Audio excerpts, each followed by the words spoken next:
ঈদের ছুটি শেষে রাজধানীতে ফিরতে শুরু করেছেন কর্মজীবী নগরবাসী। নির্বিঘ্নে ফিরতে পেরে চোখে মুখে স্বস্তি। প্রথম কর্মদিবসে সরকারি অফিস আদালতে ঈদের আমেজ, কোলাকুলি আর শুভেচ্ছা বিনিময়ে দিন পার করছেন অনেকে। টানা বৃষ্টিতে অফিসগামী ও ছুটি শেষে ঢাকা ফেরা যাত্রীদের দুর্ভোগ, অনেকেরই ঈদ বিনোদনে ভাটা।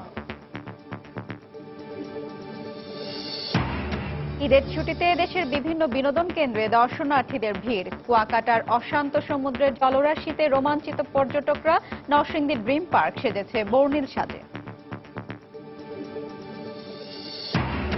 নোয়াখালীতে খেলাকে কেন্দ্র করে 3 ভাইকে কুপিয়ে হত্যার ঘটনা পূর্ব পরিকল্পিত দাবি স্বজনদের।